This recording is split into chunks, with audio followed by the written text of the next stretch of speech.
बिस्मिल्लाहिर्रहमानिर्रहीम। अस्सलाम वालेकुम। देखो और जानो यूट्यूब चैनल से मैं हूं आपका मेज़बान नुमैर रशीद। नाज़रीन, आज जो हमारा टॉपिक है वो है नफसियाती दबाव। नफसियाती दबाव की वजह से बहुत से लोग ऐसे हैं जो घरेलू झगड़ों में या किसी और कारोबारी मसाइल या और दुनियावी मसाइल में बहुत सी बीमारियों का जन्म देते हैं। नाज़रीन, एक अंदाज़े के मुताबिक अगर देखा जाए तो सिर्फ लाहौर की अगर हम बात करें तो लास्ट ईयर में डाइवोर्स की जो रेशो है वो 70% लव अफेयर्स की वजह से हुई। मतलब पसंद की शादी हुई और बाद में डाइवोर्स हो गई। 70% ऐसे लोग हैं जिनकी डाइवोर्स की वजह लव अफेयर्स है। तो उसी के पेश नज़र आज हमने एक ऐसी अपनी शख्सियत को दावत दी है जिनका तारुफ जो किसी तारुफ के मोहताज नहीं है।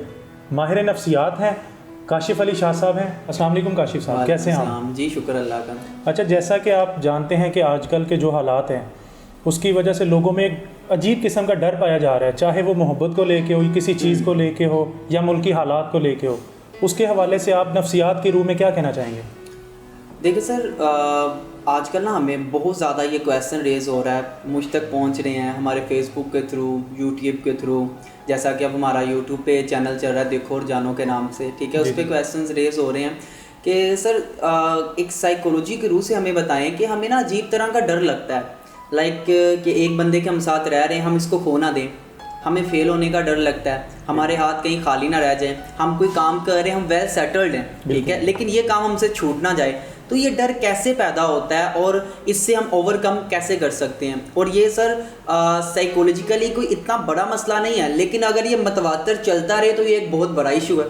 वो कहते हैं ना, अगर आप चल रहे हैं और आपको चलते चलते ख्याल आया कि आपकी गाड़ी कोई ले ना जाए, ये मसला नहीं है, ये बाय नेचर आ जाता है। लेकिन इस ख्याल से अगर आप रुक गए हैं और पीछे मुड़ के देख लिया, फिर मसला है, ठीक है, डर पैदा हो गया, डर पैदा हो गया, फिर मसला है।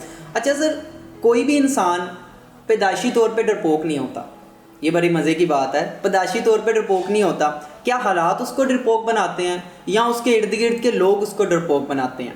अब हमारे माशरे का अलमिया सर यहाँ पे ये भी एक है कि हमें जिन चीज़ों से डरना होता है उन पे हम पुरजोश होते हैं, और जिन चीज़ों को हमें करना होता है वहाँ पे हम डर जाते हैं। सर जितना भी डर है वो सिर्फ एक वजह से पैदा होता है कि हम जो काम कर रहे हैं ना, वो हम सिर्फ लोगों को दिखाने के लिए कर रहे हैं, अपनी ज़ात के लिए नहीं कर रहे।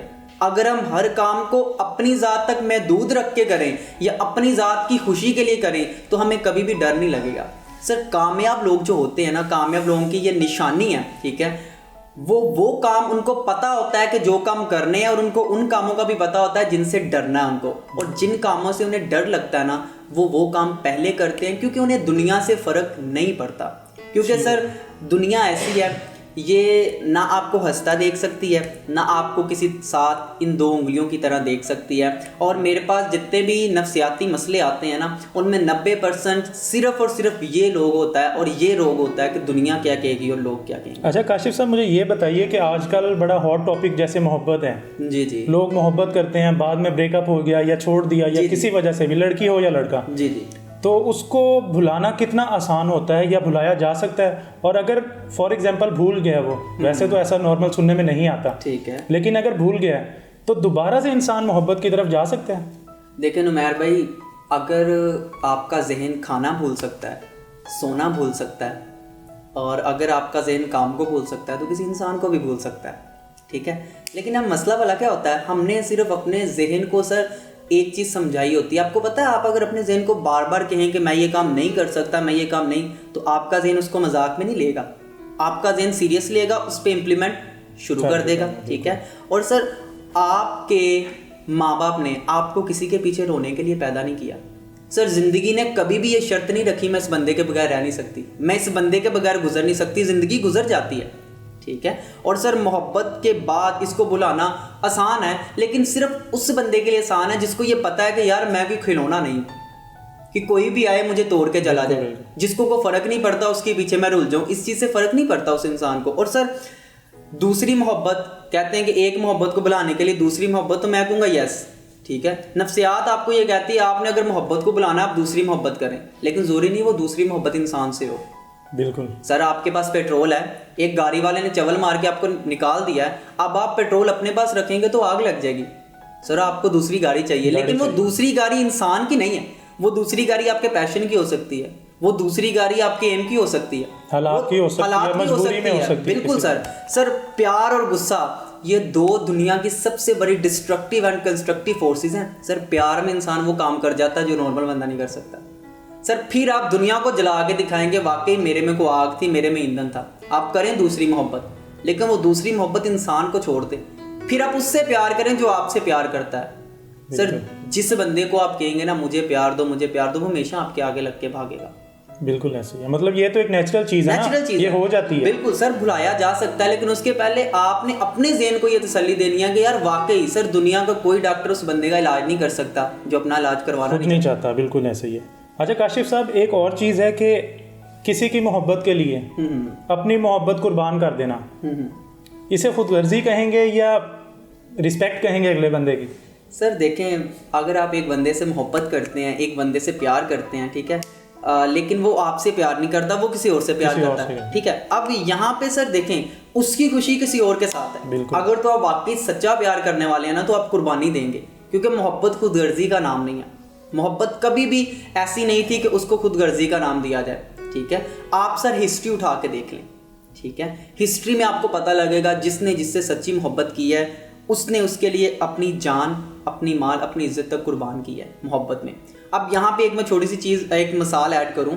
एक फूल है एक बाग में, अब दो बंदे हैं जो उस फूल से प्यार करते हैं। एक उस बाग का माली है, एक कोई राहगीर है। दोनों को फूल पसंद आ गया, ठीक है। अब माली को पता है और उस राहगीर को भी पता है कि यहाँ से फूल अगर तोड़ा गया तो फूल मुरझा जाएगा, मेरे पास रहेगा चंद लम्हों के लिए, लेकिन उसके बाद ये मुरझा। और दोनों ही फूल से प्यार करते हैं। माली क्या करेगा, उसको वहीं रहने देगा जहाँ वो खुश है, उसको पानी देगा, उसकी हिफाजत करेगा, उसको देखेगा कि यार ये ठीक है। और दूसरा आ गया राहगीर, वो उसको तोड़ेगा, अपनी जेब में रखेगा, चंद लम्हे उसकी खुशबू लेगा, देन फूल मर जाएगा। अब इन दोनों में से सच्चा प्यार करने वाला कौन है? माली हुआ ना। डेफिनेटली मोहब्बत सर खुदगर्ज नहीं होती। ठीक हो गया। अच्छा काशिफ साहब, मुझे ये चीज़ बताएं कि लोग लव मैरिज कर लेते हैं बड़े शौक से, मतलब पैशन होता है उनमें कि मैं लव मैरिज करूं और फिर बाद में ज़िंदगी बसाएंगे, अपनी एक नई ज़िंदगी शुरू करेंगे। उसके बाद रोज़मर्रा ज़िंदगी में देखने में आता है घरेलू झगड़े। ख़ास तौर पे ये मतलब परसेंटेज वाइज भी देखा जाए तो पाकिस्तान में ख़ास तौर पे लव मैरिजेस में बहुत झगड़े देखने में मिलते हैं। डेफिनेटली आप सही कह रहे हैं। तो उसके साइकेट्रिक के लिहाज से उसमें मतलब क्या उनका इलाज मुमकिन है इस चीज़ का? नुमैर भाई देखें, इस चीज़ के इलाज की तरफ जाने से पहले ना देखें इस चीज़ की आप वजह देखें, इसकी वजह क्या है, ठीक है। अब देखें, जब लव मैरिज होती है ना, लव मैरिज सर 94% नाकाम और 6% ही कामयाब है। अच्छा। ठीक है। अब इसमें होता क्या है सर लव मैरिजेस में ना रियलिटीज़ छुपाई जाती हैं। लड़का और लड़की अपनी रियलिटीज़ को छुपाते हैं। कैसे छुपाते हैं सर? बिफोर मैरिज, ठीक है, लड़की मिस यूनिवर्स होती है, लड़का मिस्टर यूनिवर्स होता है। बिल्कुल ठीक है। अब उन्होंने अगर एक दूसरे को मिलना है या कहीं देखना है, ठीक है, उसने चाहे वो अपनी क्या कहते हैं चाचे के मुंडे को कुछ मांग के लाया ना, ठीक है, लड़की ने भी आंजी, यानी कि उन्होंने सिर्फ अपनी खूबियां दिखानी है एक दूसरे को, जबकि कहा जाता है हर इंसान में खूबियां और खामियां बराबर होती हैं, ठीक है ना। अब क्या होता है सर, एक इमेजिनेशन की दुनिया उनके लाशोर में सेव हो जाती है कि ये बड़ी प्यारी है, इसको कोई मसला नहीं है, सब कुछ, और लड़की के जहन में भी ये चीज़ें आ जाती हैं। अब आफ्टर मैरिज क्या होता है, उनकी वो इमेजिनेशन टूट जाती है जब लड़के के खराटे नज़र आते हैं, लड़के के खराटे नज़र आते हैं, ठीक है, फिर आपको उसके मौज़ों की स्मेल भी आती है, फिर आपको पता लगता है ये चिल्लाता भी है, आपको पता लगता है इसको गुस्सा भी आता है। तो क्या हुआ, वो इमेजिनेशन वाला जो हीरो था और रियल हीरो, उसमें क्लैश हो गया, झगड़े पैदा हो गए और बात डिवोर्स तक पहुंच जाती है।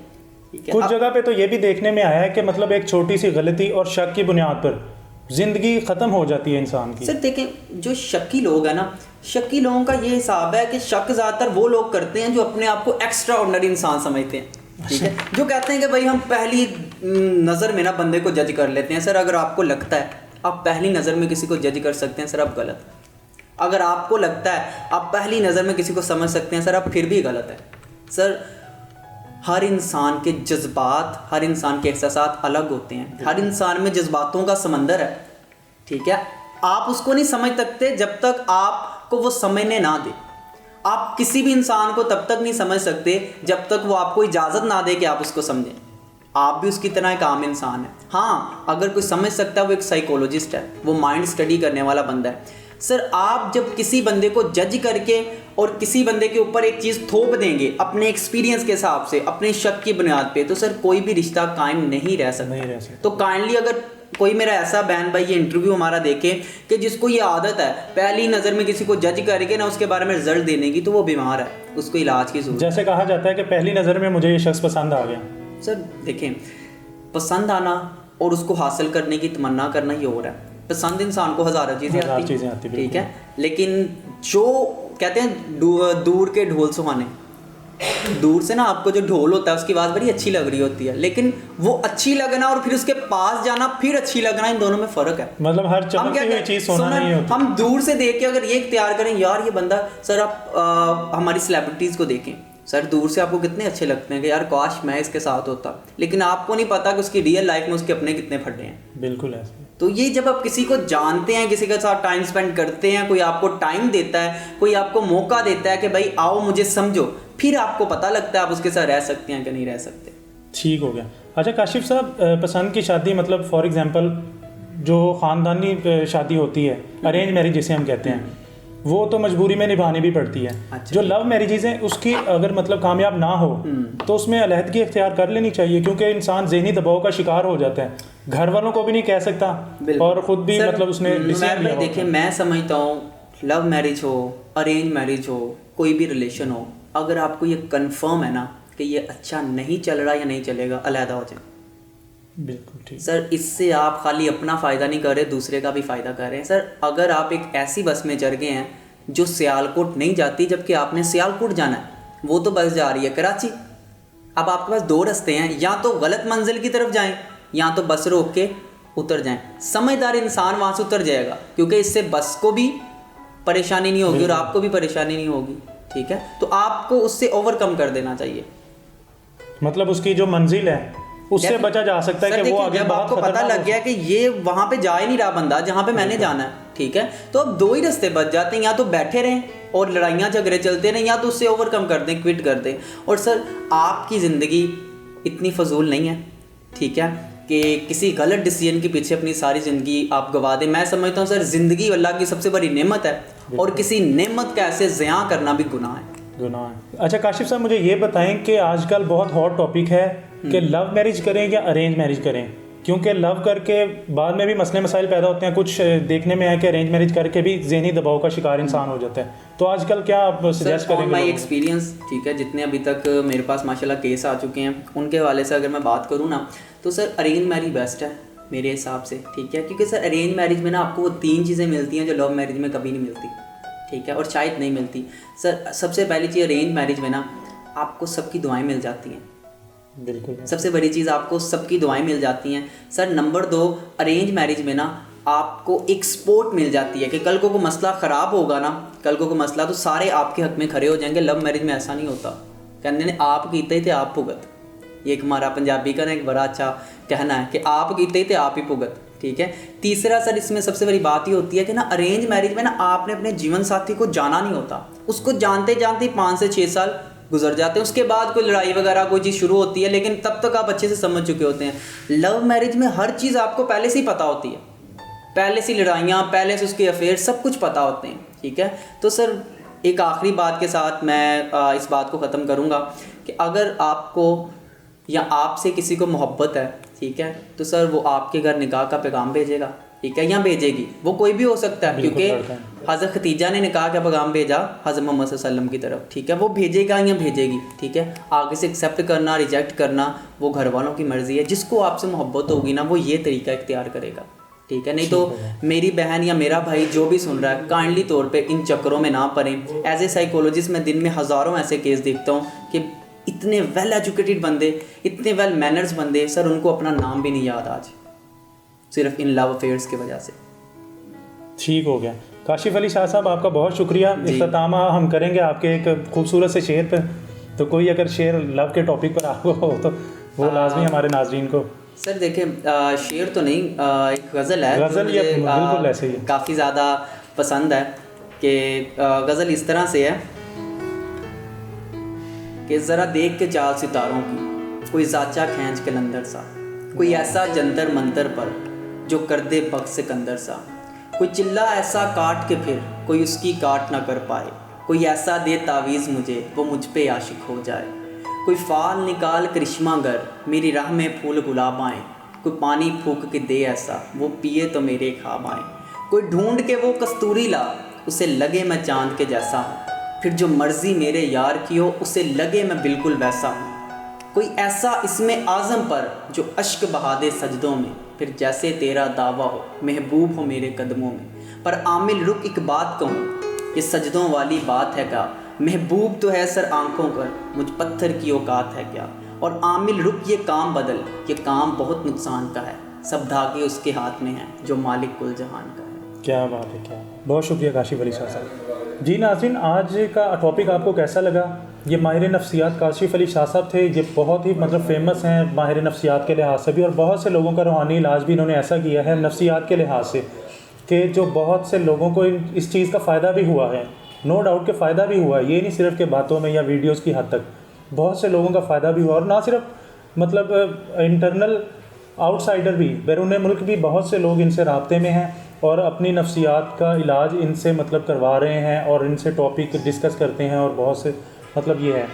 तो आपको अगर कोई किसी हवाले से नफ्सियाती दबाव की वजह से कोई सवाल आपके माइंड में जन्म लेता है, दिमाग में, तो ज़रूर अपने कमेंट सेक्शन में हमारे बताइएगा। इंशाल्लाह उसका रिस्पांस आपको देंगे, जवाब देंगे काशिफ अली शाह साहब। और ज़्यादा अगर आपको वीडियो ये हमारी पसंद आई हो तो लाइक करें, शेयर करें, कमेंट करें, और फीडबैक हमें ज़रूर दीजिएगा कि आपको ये कैसी वीडियो लगी है। और देखो और जानो यूट्यूब चैनल को ज़रूर सब्सक्राइब करें और बेल आइकन भी प्रेस करें। बहुत शुक्रिया।